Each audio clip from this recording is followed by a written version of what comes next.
Dalawang singkamas. Wow! Tingnan nyo guys. Oh. Hello guys, for today's video, tayo ay mag-harvest ng ating singkamas. Titingnan natin kung nagkalaman ba yung ating mga tinanim na singkamas. Ayan, kung makikita nyo may mga pangilan-ngilan pa lang. And then marami yan, ginawa ko, pintulan ko. And then hindi ko alam kung makasurvive sila o hindi. Kasi nga sobrang lago nila at kumakapit sila dun sa ating mga pakwan, sa ating mga melon. So ayan, at parang may mga mangilan-ngilan na nabuhay. At tarating na natin kung nagkalaman ba siya, maghukay tayo. And yung ibang buto niya, kukoleksyonin natin para next year tingnan natin kung makakapagtanim tayo ulit ng singkamas. So ayan guys, meron tayo ditong tanim na singkamas ngayon. Gusto kong mag-check kung meron tayong ma-harvest na singkamas. Ayan, may mga ngilan-ngilan silang natitira hanggang doon. Ay, may ubi pa pala tayo doon. And then meron pa tayong mga ibang ubid singkamas doon. So tingnan natin guys kung namunga ba yung ating singkamas. Dito tayo mag-start. Hindi ko siya masyadong nadidiligan. Magano tayo, gloves tayo. Lagi madumi yung kuko natin. Alam nyo, kaka-harvest, kakalinis ng ube. Kulang nga maghapon talaga guys kapag ka nag-ano tayo, nagpo-farming. Parang dito na ako talaga. Dapat nakatira eh. Di bale, tinanim natin to late na eh. Mga nasa anong pecha na ba natin to tinanim? July. Pahabol ko natin, parang wala naman laman. Kasi ang sabi nila, wag daw masyadong mababaw ang tanim. So nilaliman ko, pero parang wala naman ako. Ayun guys, meron ako nakikita. May nakikita ko guys na na kulay puti. Ayan check natin. Ayan kaso hindi natin alam kung malaki siya. Nakikita nyo ba? Para siyang daikon or para siyang labanos. Wow! Matigas. Ay puta, nasira natin yung plastic. So ayoko kasing sirain to ng buong buo yung plastic. May nagtatanong ba't hindi ko daw sa akin. Kasi guys, kapag winasa ko ng buo yung plastic, kakalat yung lupa kada uulan. Hanggat maaari ayokong magkaroon ng lupa tong ating tapakan na sako. Kasi nga, ang hirap din maglinis kapag tayo, nagre-retouch na ng ating taniman. Ayan guys, naku, ang lalim ng natin, ng singkamas. At nakikita nyo na ba? Ay, makakakain na tayo ng singkamas. Actually, may binili ako singkamas sa Pilipinas nung umuwi ako. Di ko naman kinain. Nakakalimutan ko. Nako, napakalalim niya guys. Para rin tayo naghahunting ng dito ng yaman dito sa singkamas. Kasi hindi natin alam kung may laman ba siya o wala. At umulan kasi, kaya medyo matigas yung lupa natin. Pero meron. Yung nga lang di tayo mag-expect na malaki. Kasi late na natin to natanim. Napahabol ko lang yata itong mga bandang July. Ganon. Baka mga isang kamao lang to guys Kasi late na. Sabi nila wag daw dapat malalim. Malalim-lalim ng singkamas natin. Nakikita na akong singkamas. At talong. Uy, naku, natira ko yung sorry, tinamaan ko kasi yung shape niya, may shape yung singkamas natin, hindi siya bilog. Ayan na. Titingnan natin guys. Na guys, jajan. Nakakuha tayo ng dalawang singkamas. Wow, tingnan niyo guys.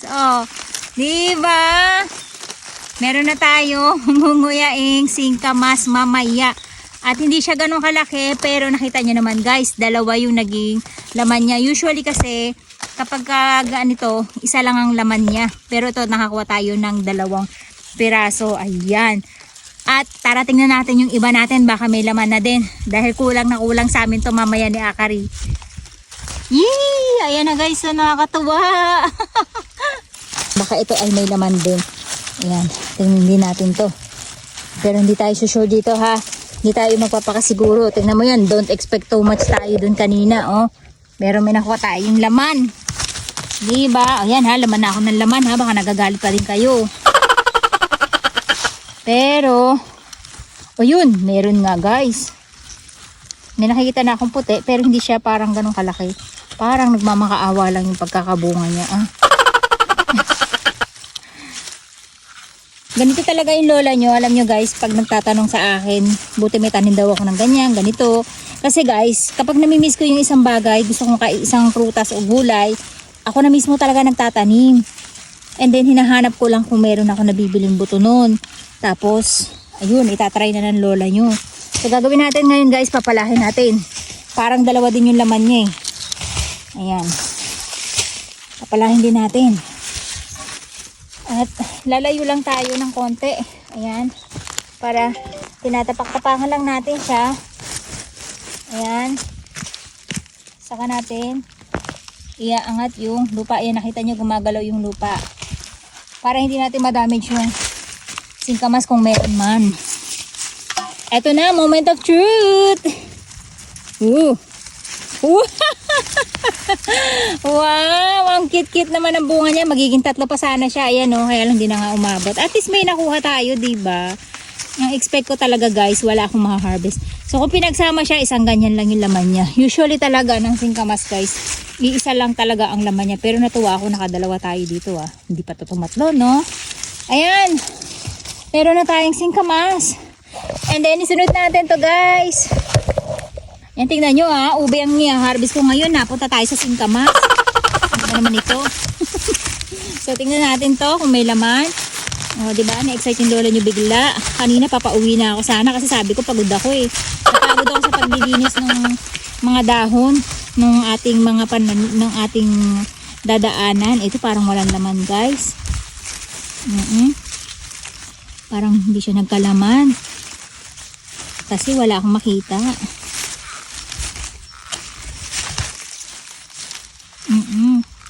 Wala siyang laman. O dahil malalim na naman to. So ito, parang hindi siya nagkalaman. Kahit na anong lalim ng hukay ko, wala akong makapa. Kailangan pala ito, mababaw lang ang pagkakatanim talaga. Ayan. Nako, muntik kong i-give up. Nasa ilalim na ilalim pala siya. So ayan, sasampa tayo ulit.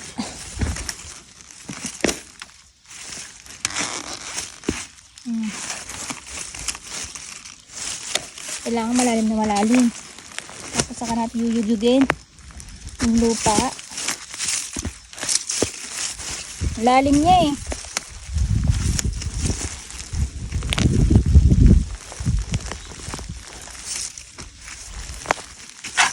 Ayan.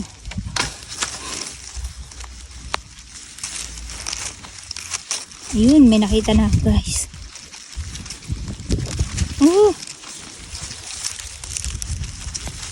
Oh, diba? May isang piraso siya, pero at least, diba? May nakuha tayo. Oh, munti ko siyang i-give up. Nakakatuwa. Sobrang tuwa ako, alam nyo ba guys? Kasi hindi ko talaga ina-expect na magkakalaman siya. Kasi nga akala ko ay failed na siya. Kaya pinagugupit ko na yun. Kasi nga sabi ko, ay napakalaking istorbo na lang nila, ginagapangan nila yung ating mga pakwan, yung mga melon. So ang ginawa ko guys, kinat ko na lang talaga sila, parang hindi ko na inintay kung magkakabunga sila o hindi. Kasi medyo na-stress ako sa sobrang lago ng kanilang mga sanga at dahon. Mas na priority ko yung pakwan at melon natin. So ayan nga, at nakaka-harvest tayo kay tontuwa yung lola nyo.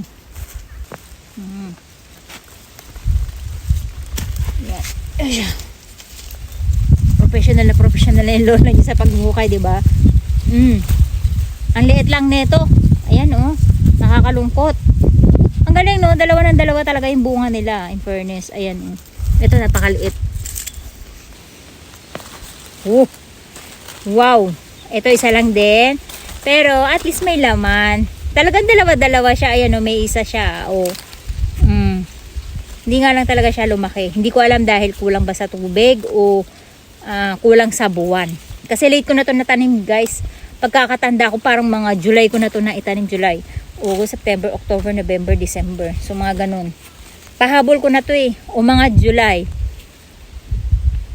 O parang mga August ko na yata siya natanim. Ayan guys. Singkamas natin. Mamaya may titirahin na tayo.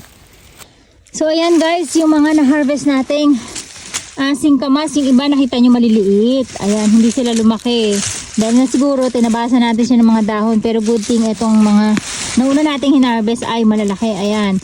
Pero pagdating dito guys, hindi na sila ganun kalalaki. Tara, tirahin na natin to sa bahay kasi kanina pa ako natataka. Malamig-lamig siya, parang galing sa ref.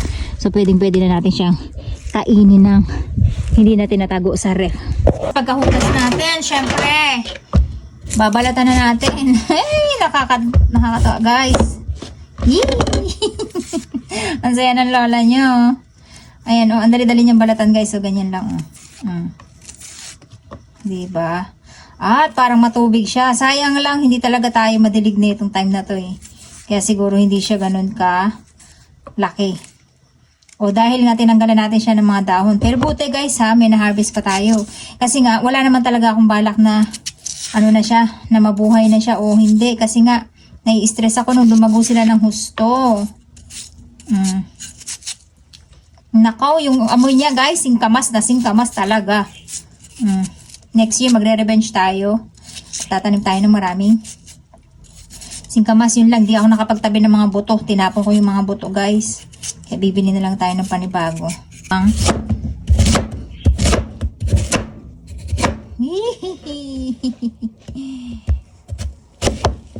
Yan, mag-aasin lang tayo guys kasi bawal tayo sa malansa. At maglalagay lang tayo ng maraming chili paste. Siyempre yung chili paste natin guys, ginawa ko lang din yan. Ayan. Ayan, imimix lang natin ito sa ating asin. Sad lang talaga, hindi tayo pwede sa alamang. So yan, pinaanghangan lang natin yung ating asin.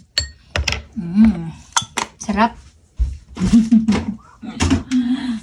So ito na guys, yung ating sausawan, napakasimple. Tadaikimasu!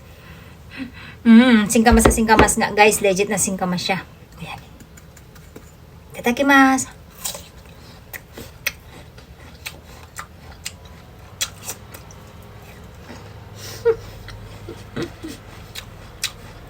Parang galing sa rep guys. Kainin natin na walang asin. Ang sarap. Ang anghang pa naman niya. Tingnan natin. Tamis guys. Bakit ganun yung mga tanim ko matamis? Yung tinatitikman natin na ganito sa Pilipinas, medyo matubig lang siya, di ba? Tapos amoy aroma lang siya na singkamas. Ito guys, manamis-namis. Hindi ko alam kung bakit. Dahil nga siguro mataba yung lupa natin.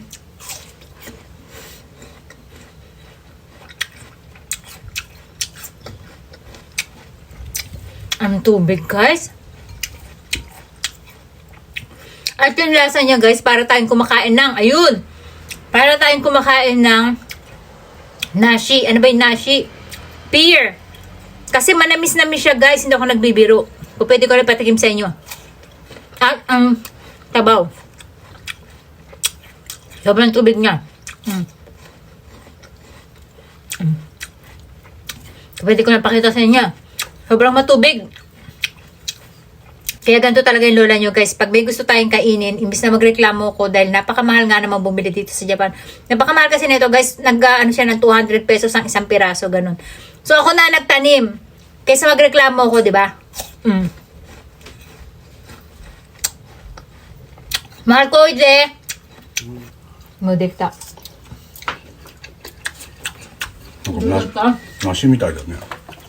Sabi niya, pareho. うまいよ。 Ano lasa? Ano aji? 梨。 Lasang pear kasi manamis-namis siya guys. Korea Pilipino ne.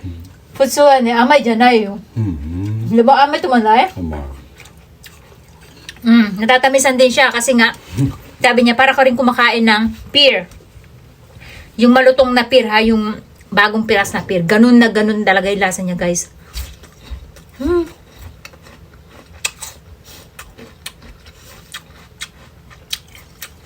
Next year, damihan natin to.